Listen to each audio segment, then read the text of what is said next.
My girlfriend cropped me out of every photo she posted. I didn't want people thinking I downgraded. She smirked. I nodded.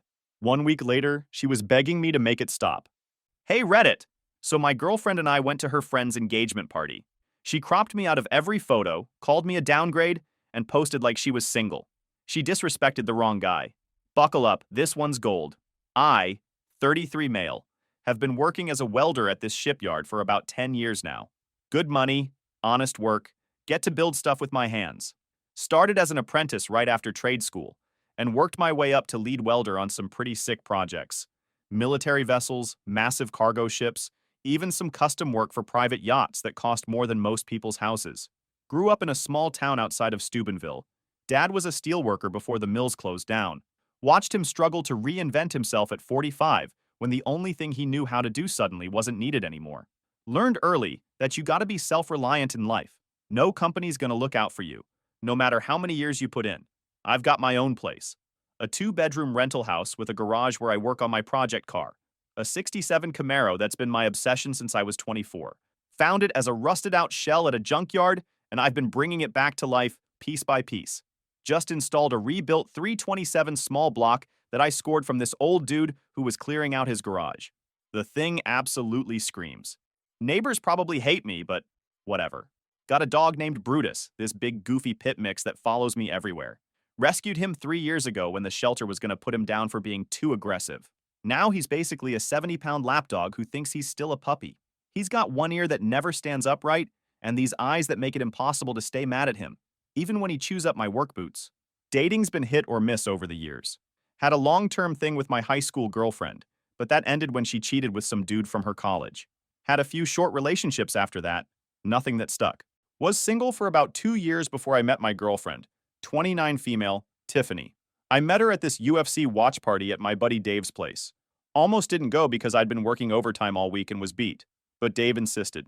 He's been my boy since high school. He's an electrician at the same shipyard, always has my back. His wife, Jenna, invited a bunch of her coworkers, and Tiffany was one of them. She stood out immediately.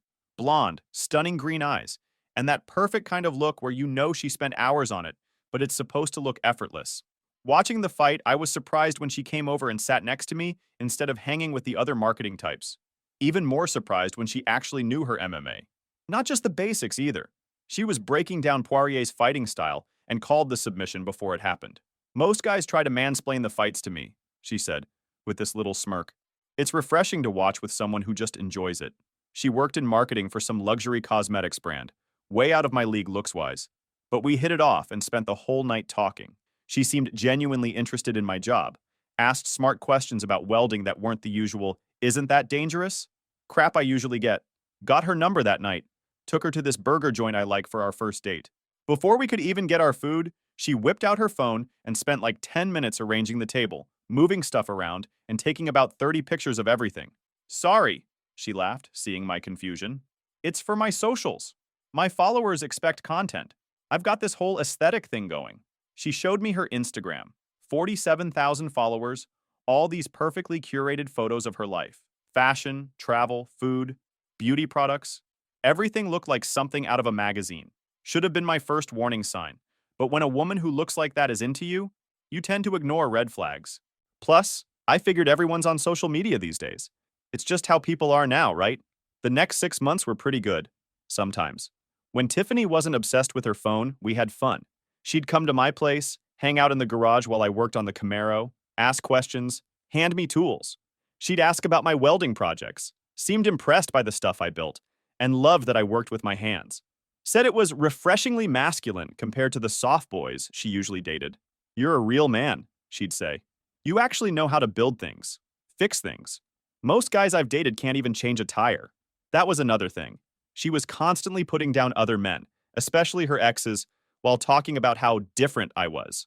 Always complimenting me in ways that felt like backhanded insults to everyone else. Most guys don't know how to be real men anymore, but you're not afraid to get your hands dirty. It's nice dating someone with actual skills instead of just another marketing bro who thinks he's special because he can make a PowerPoint. That kind of stuff. At first, it felt good. Eventually, though, it started feeling weird, like she was dating me to make some kind of point, rather than because she actually liked me for me. There were other signs I ignored too, Like how she'd make me change my clothes if they didn't match her outfit for Instagram. Or how she'd get pissed if I started eating before she got the perfect food pic. Or the time she literally made us leave a restaurant because the lighting sucks and none of these photos are usable. We'd be having a good time somewhere, and then she'd spend 45 minutes trying to get the perfect shot, redoing her makeup in the bathroom, changing angles, making me take dozens of photos. By the time she got what she wanted, the moment was gone, and so was my patience. But everything else was great. The chemistry between us was intense. She could be funny and engaging when her phone wasn't in her hand, plus she seemed genuinely into me, which boosted my ego after being single so long. So I overlooked the shallow stuff. My friend Carter couldn't stand her, though. "She's using you as a prop, man," he'd say whenever we'd grab lunch at work. Carter's a crane operator at the shipyard. Been my friend since my first day there. Carter had seen through her from day one, but I just accused him of being jealous that I was getting regular action while he was going through a divorce. His wife had left him for her CrossFit coach 6 months earlier, so I figured he was just bitter about relationships in general. "You're blinded by the packaging," he warned me. "She's got you thinking you hit the jackpot, but trust me, women like that always have an angle." That ended up causing a rift between us. We went from hanging out every week to barely speaking at work. That's one of my biggest regrets in all this. Letting a woman come between me and one of the most solid friendships I'd ever had. Don't do it, fellas. 2 months ago, Tiffany's college roommate Vanessa got engaged to some tech bro. Brandon, I think his name was. Guy who wore Patagonia vests and wouldn't shut up about his Tesla. They were throwing this massive engagement party at a lake house resort about 3 hours from the city. Tiffany had been obsessing over this party for weeks. "The location is freaking insane, Ryan. The photos are going to be amazing," she kept saying. "Brandon rented out this entire lakefront property. There's going to be a professional photographer, a sushi chef flown in from LA, even a freaking flower wall for Instagram shots. My content is going to be epic." I wasn't exactly thrilled about spending a weekend with a bunch of people I didn't know, but it seemed important to her, so I agreed to go. Thought maybe I'd get to know her friends better, see another side of her life. I went all out for this thing. Bought a new blazer, nice jeans, got a haircut, even had my beard professionally trimmed. When I picked her up that Saturday, she looked absolutely stunning in this tight red dress that showed off her figure. She barely acknowledged the compliment, too busy checking her reflection in her phone camera. "Do you think this dress will photograph well against the sunset?" I'm worried the red might clash with the golden hour lighting. The engagement party was at this ridiculous lake house with floor-to-ceiling windows and a massive deck overlooking the water. We're talking private dock, infinity pool, home theater, the works. The party was in full swing when we arrived. At least 100 people mingling around, all looking like they'd stepped out of a magazine. There was a live band playing on the lawn, servers circulating with trays of fancy appetizers, and yes, that ridiculous flower wall where people were taking turns posing for photos. We had drinks, mingled with Tiffany's friends, who all looked eerily similar to her. Same highlighted hair, same makeup, same clothes, and yeah, took about 1 million photos. Tiffany was in her element, working the room, making sure to be seen with all the right people. This is where I met Josh, Vanessa's brother, and probably the only normal person at this whole party. Josh was a firefighter, down-to-earth guy who seemed as out of place as I felt. "You look about as comfortable as I feel," he said with a grin, extending his hand. We ended up hanging out by the bar most of the night, bonding over being the regular guys in a sea of Instagram wannabes. Josh was easy to talk to. No pretense, no posturing, just straightforward conversation about work, sports, normal stuff. Despite all, the night wasn't terrible. Tiffany introduced me to her friends as her boyfriend. She held my hand, kissed me in public, and seemed genuinely proud to be with me. She kept pulling me into photos, asking strangers to take pics of us together. "You're actually photogenic when you try," she said, after reviewing one of the shots. "Just need to work on your smile." The next morning, I woke up early while Tiffany was still passed out. Made some coffee and figured I'd check Instagram to see if any party pics were up yet. I was curious to see what the professional photographer had captured. Sure enough, Tiffany had been busy before falling asleep. She'd posted 18 stories and one post on her main feed, but something was off. In every single photo where we had been together, I was gone. Not just a few pics, every single one. She'd cropped me out of all the couple shots. The photos other guests had taken of us together had been edited to feature just her. Even our selfies had been cropped to eliminate me completely. In some group shots where I was visible in the background, she'd actually blurred my face. Who even does that? The caption was what really got me. "Supporting my bestie on her special night. Surrounded by so much love, but still waiting for my own Prince Charming Remaction Forever third wheel. Still searching Warnock's engagement. Season. Still. Freaking. Searching? I stared at my phone feeling like someone had kicked me in the nuts. We'd been dating for 6 months. I scrolled through the comments and it got worse. Guys were hitting on her, and she was responding with flirty comments. Some dude wrote, "How are you still single? The men in your city must be blind." And she replied, "Just waiting for someone on my level." On her level? What the actual hell? 6 months of dating, and apparently I was her dirty little secret. Or worse, I was there to be her real-life companion, but not good enough to be acknowledged in her online persona. I felt sick, embarrassed, angry, but mostly confused. Why date me if she was so ashamed of being seen with me? Was our entire relationship just for her private entertainment while she maintained this fictional single life for social media? I went out on the cabin's deck with my coffee, trying to process what I was seeing. Tried to come up with some explanation that wasn't as bad as it seemed. Maybe it was some weird marketing strategy for her brand. Maybe she had a reason for keeping her relationship private online.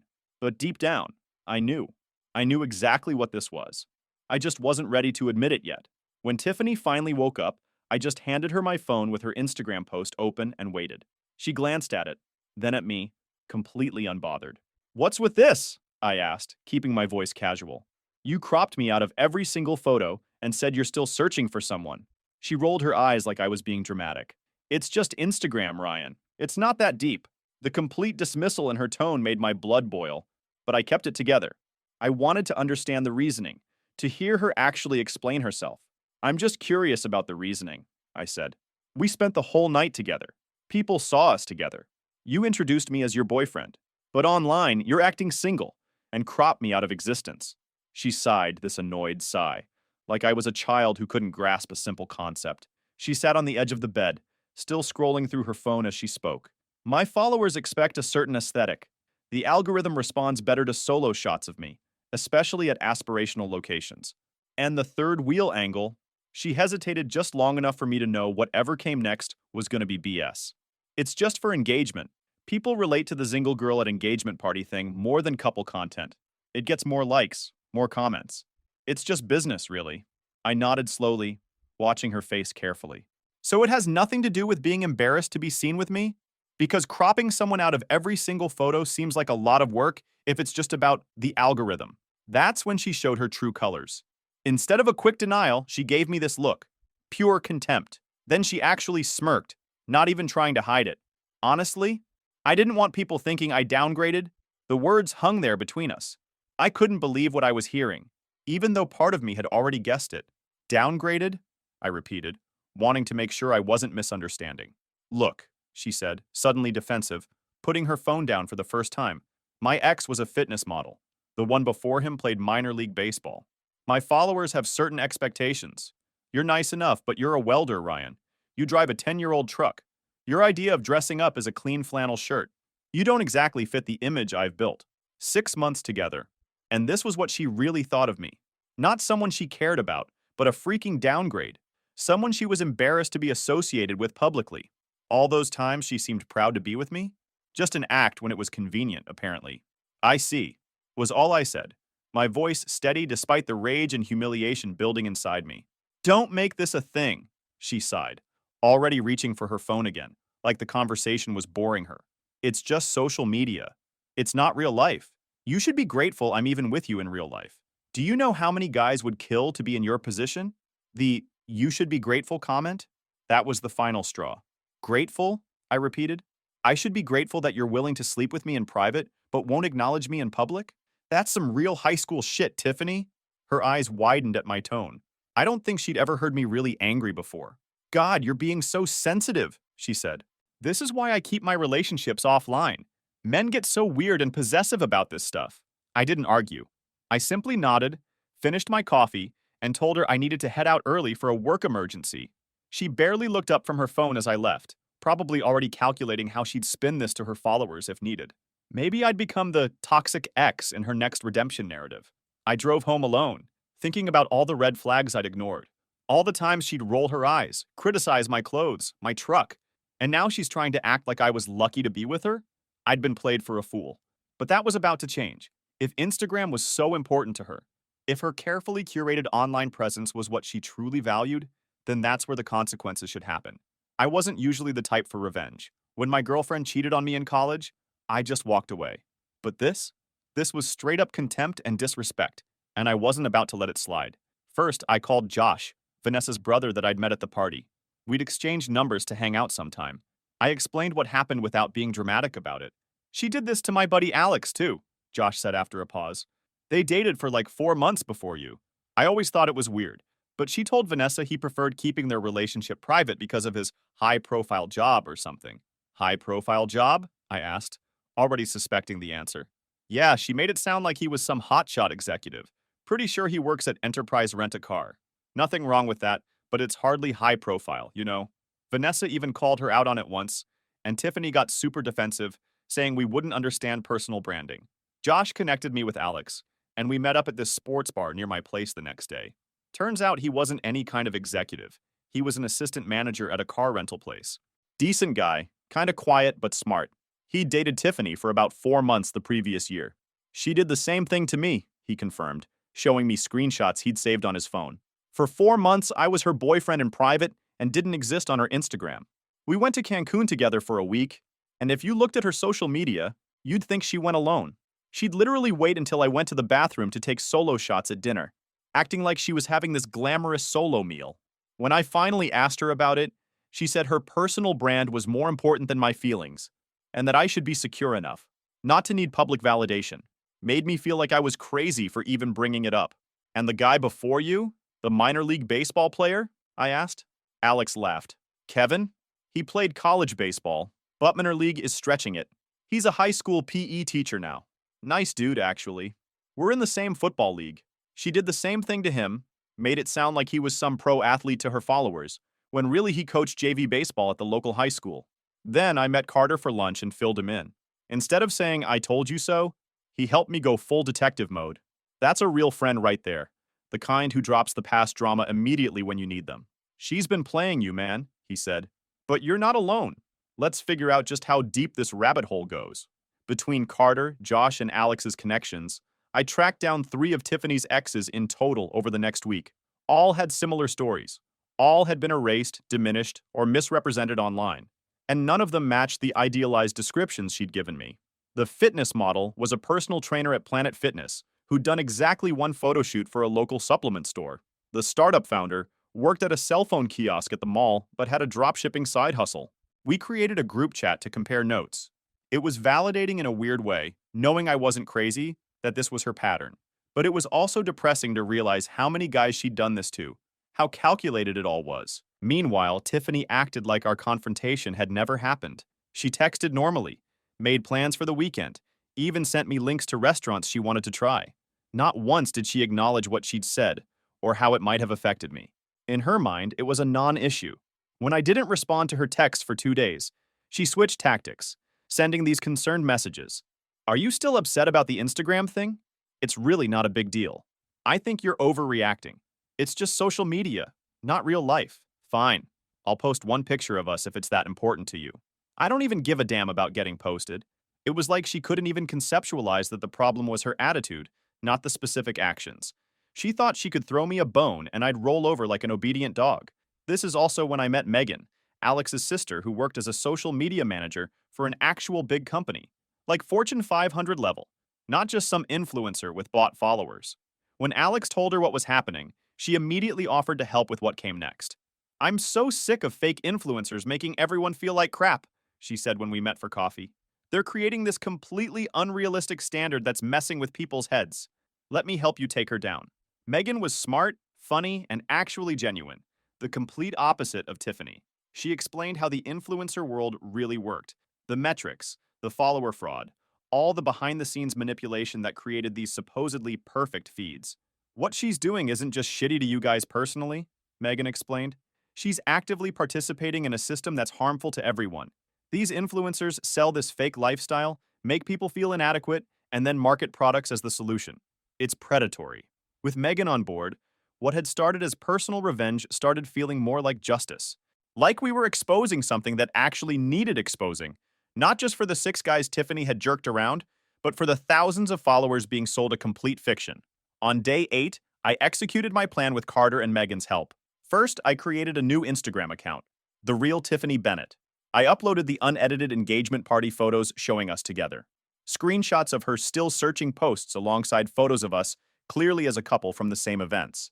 I included testimonials from her exes, with their permission, revealing the pattern of public erasure and private denigration. But that was just the beginning. With Megan's expertise, we found something even more damaging. Tiffany had been buying followers and engagement, thousands of them. Megan showed me how to pull the data proving it. The suspicious follower growth patterns, the engagement that didn't match her supposed reach, the identical bot comments appearing across her posts. We also discovered she'd been lying to the brands she represented about her actual reach and engagement. She was charging companies for sponsored posts based on follower counts that were largely fake, essentially defrauding these businesses. But the real knockout punch? A video compilation of Tiffany's own words, secretly recorded during our final conversation. I'd invited her over for dinner at my place 3 days after the engagement party.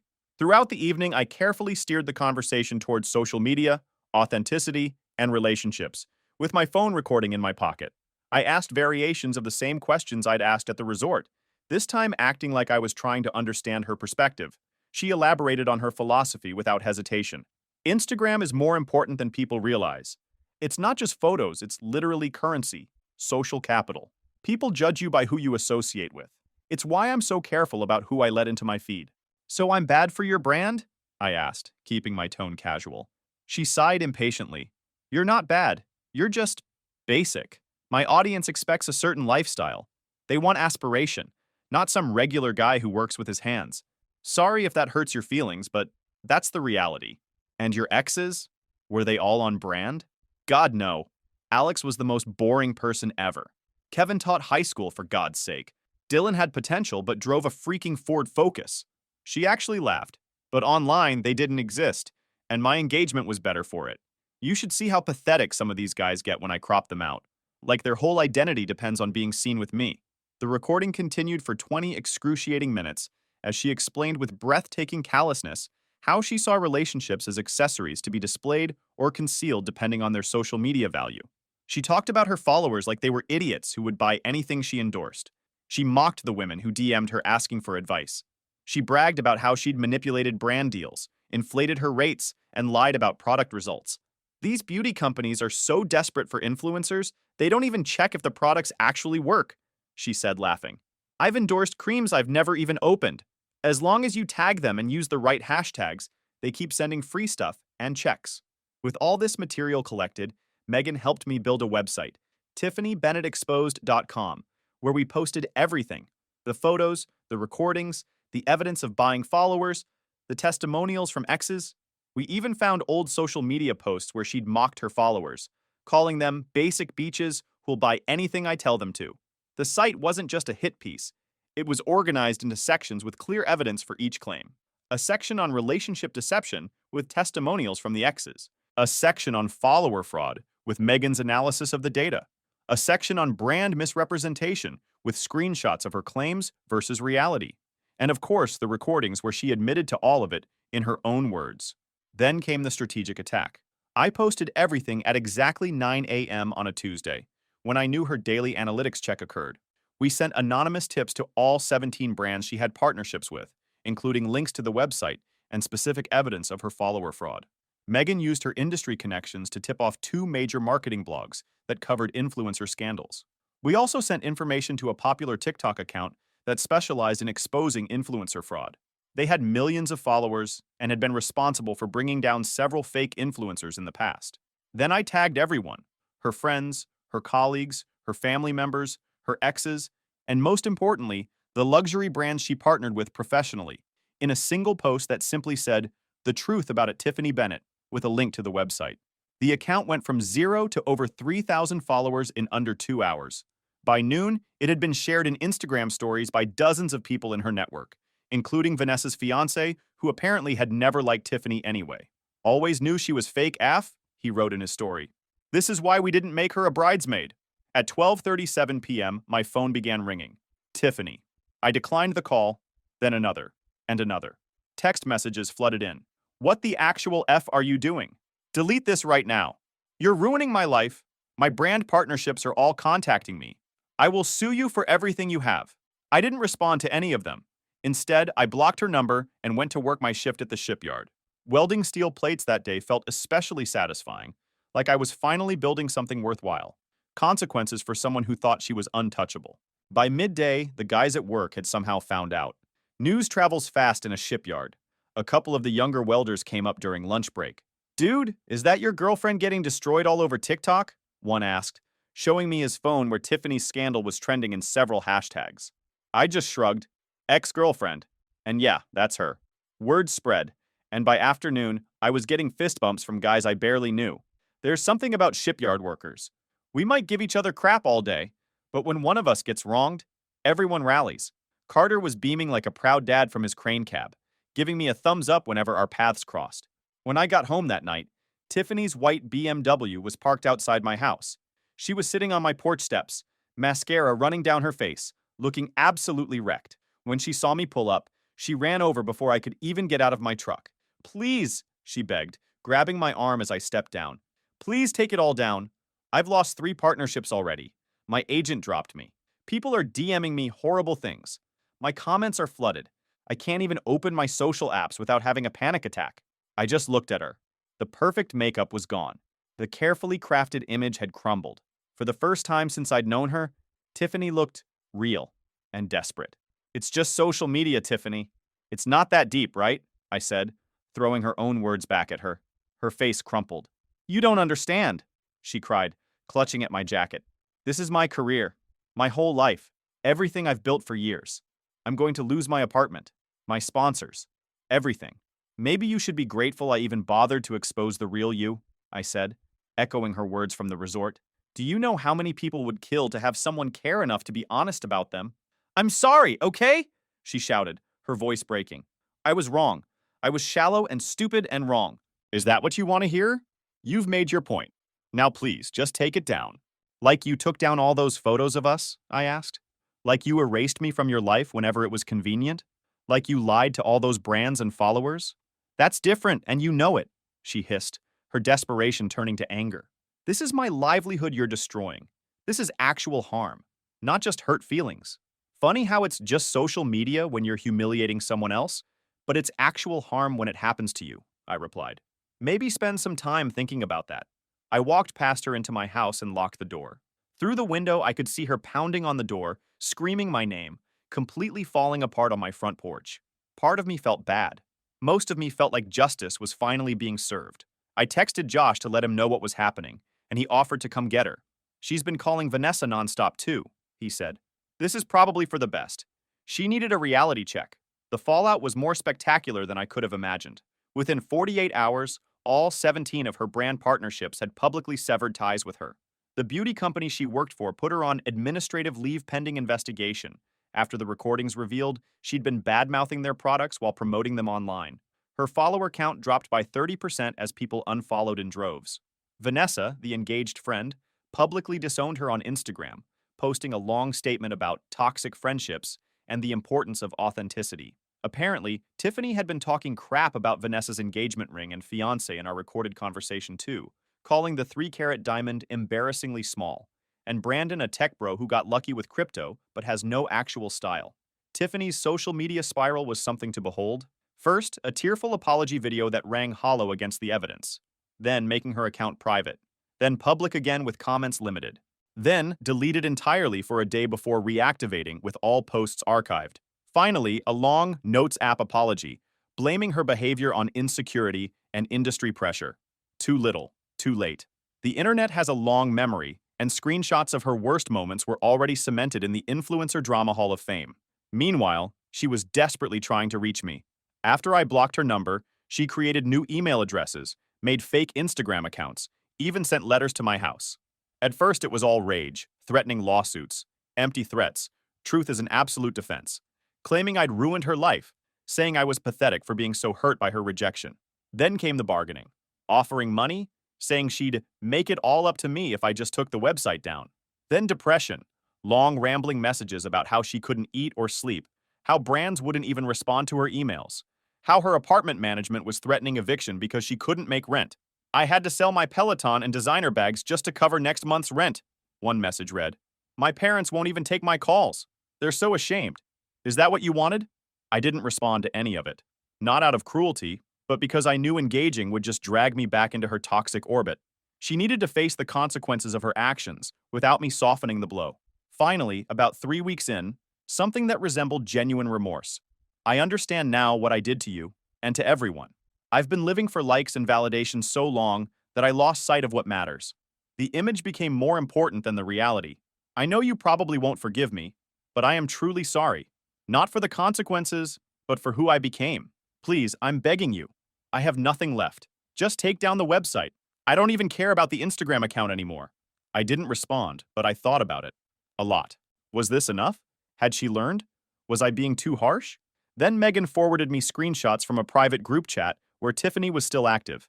In it, she was telling people, just playing the victim card until this blows over. Once he takes down the website, I'm going to rebuild with a redemption arc narrative.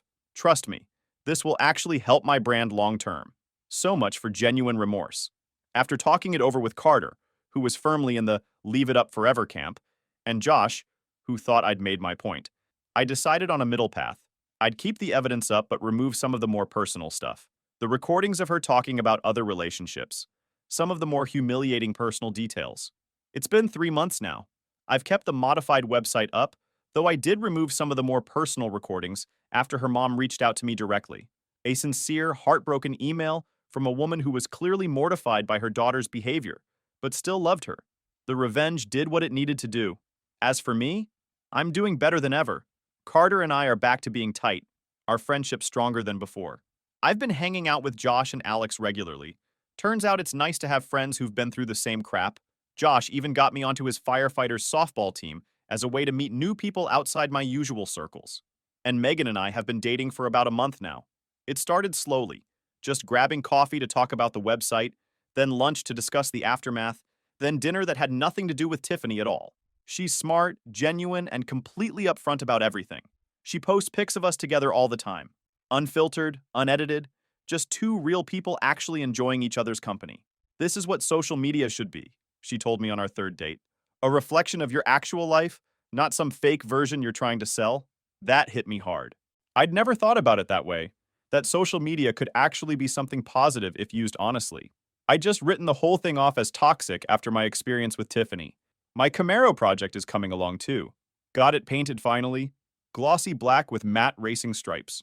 Megan loves riding in it, says it has character, unlike the cookie-cutter luxury cars everyone in her industry drives to look successful. We took it on a weekend road trip to this mountain lake last week, posted a selfie by the water, got like 40 likes, mostly from friends and family. And you know what? That felt more real than anything I'd experienced with Tiffany. Speaking of Tiffany, last I heard she moved back to her hometown and got a job managing social media for a local real estate company. She's rebuilt some of her following with a new authenticity and transparency rebrand, posting about what she's learned and her journey to being real. Her new bio says, "Finding my authentic self beyond the filters."